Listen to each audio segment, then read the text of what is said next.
Deux de nos voisins sont embourbés dans une crise politique. La Belgique et les Pays-Bas, eux aussi, ils ont des négociations qui n'en finissent pas. Et on se sent moins seul. La France est loin d'être le seul pays d'Europe avec une situation politique instable. Et pour certains de nos voisins, c'est même pire. On va commencer par la Belgique parce que les Belges ont les mêmes problèmes que les Français, c'est-à-dire des problèmes budgétaires. Ils doivent absolument faire des économies, mais ils n'arrivent pas à se mettre d'accord sur comment les faire, ces économies.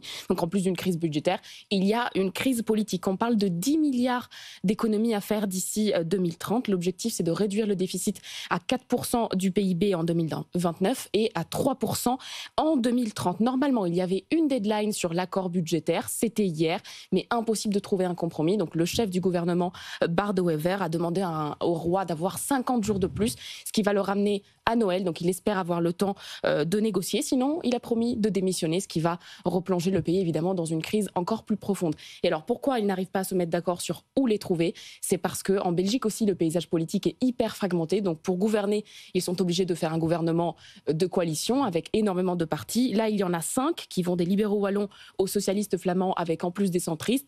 Donc évidemment, c'est une coalition hétéroclite. Ça tient la barre, ça gère les affaires courantes, mais ils n'arrivent pas à se mettre d'accord sur où les trouver, ces 10 milliards d'euros. Aux Pays-Bas aussi, il faut faire une coalition très large pour gouverner. Oui, les Pays-Bas qui ont voté la semaine dernière, il y a eu une surprise. Le parti qui a gagné, c'est D66, le parti de Rob Jetten. En gros, c'est une sorte d'Emmanuel Macron une décennie après. Il est centriste, libéral.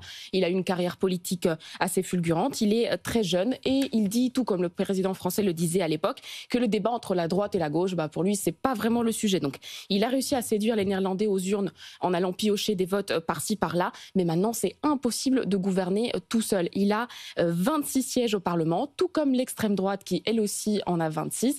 La majorité, c'est à 76. Donc, vous imaginez le nombre de voix, le nombre d'alliances qu'il va falloir faire pour arriver à gouverner. Après, il y aura évidemment la question de l'efficacité. C'est-à-dire, si on a une coalition hyper large comme celle de la Belgique, ça va être très, très difficile de s'entendre sur les sujets clés. En tout cas, je pense qu'on peut s'asseoir confortablement parce que la dernière fois que les Pays-Bas ont eu ce type de situation, on a attendu 300 jours avant d'avoir le nom du prochain gouvernement, donc peut-être qu'on a le temps de voir venir. Bon, ils ont quand même un petit plus par rapport à nous et par rapport aux Belges, c'est qu'eux, ils sont dans une situation budgétaire assez facile, 42% du PIB.